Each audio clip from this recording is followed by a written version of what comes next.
भव्य दिव्य असं एक आदत एक बैल पेडगाव फाटीला संपन्न झालं आणि पुन्हा एकदा आदत किंग सचिन गुलाल घेतलेला आहे. शाळेत बाहेर आपल्यासोबत काय आनंद आहे, पुन्हा एकदा गुलाल. नमस्कार.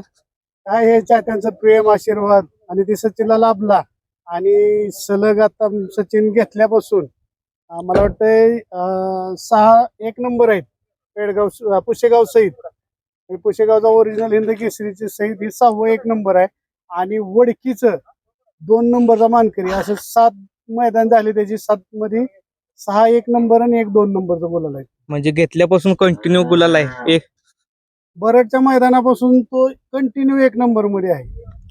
काय सांगाल, काय वैशिष्ट्य होतं सचिन मध्ये?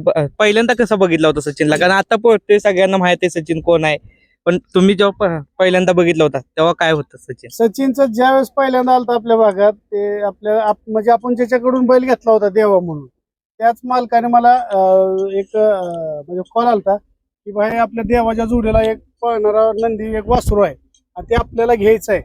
म्हणून त्यांनी मला एक म्हणजे तिकडून एक कॉल केल्यावर माझी बी इच्छा झाली की बाबा चला आपण कुठेतरी घ्यावं आणि काय करावं. पण आल्यानंतर बघितलं त्याचा मला वावर एरियाच्या मैदान होतं, त्या ठिकाणी पळला तो.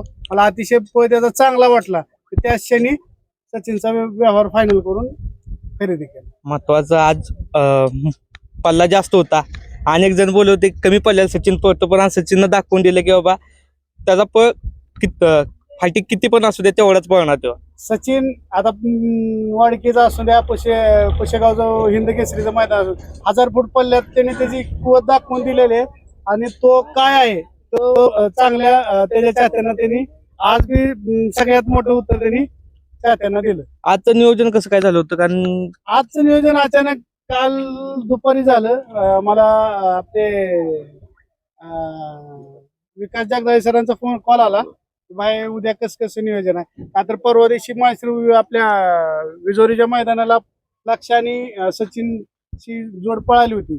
लक्षाला गट काढला आणि लक्षाला वर तार लागल्यामुळं लक्षाला थोडी दुखापत झाल्यामुळं आपण सेमीत वगैरे पडलो नव्हतो. तर म्हणले काय नाही भाई, आपल्याला बघा जर तुमची इच्छा असेल तर आपण चला म्हणलं करू मैदानी. आणि सजासजी झालं आणि सचिननं त्याही मैदानाला 1 नंबर करून आम्हाला आमचं ते पूर्ण केलं. चाहत्यांची नवीन आवडती जोडी म्हणजे लक्ष आणि सचिन त्या दिवशी पळाली. अनेक जणांना आनंद झाला गट पळालेली, पण अचानकच माहित पडली की बाबा लक्ष आणि सचिन सीमेला पळणार नाही. अनेक मेसेज आले, काय माहित नाही काय झालं होतं, नक्की काय झालं होतं आता तुम्ही सांगितलंच.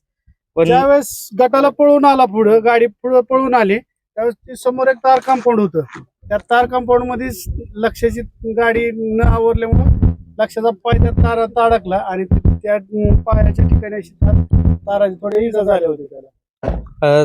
आता कसं आहे लक्ष, तब्येत कशी लक्ष आहे? आता चांगला आहे आणि लवकरच जोड परत पुन्हा एकदा पळताना चाहत्यांना दिसेल.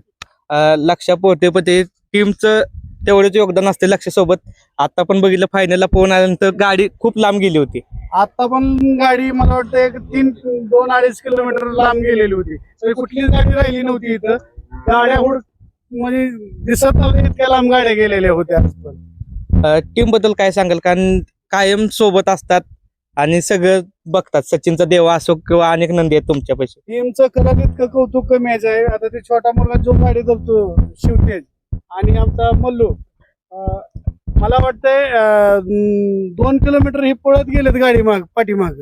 ह्याच्या पलीकडे काय योगदान, यांचं अजून काही कसलं योगदान लागेल आणि यांच्या त्या कार्याला खरंच सलाम आहे आमचा. सचिन असं तुम्हाला अनेक मैदान गुलाल देव, ही शुभेच्छा. थँक्यू, धन्यवाद.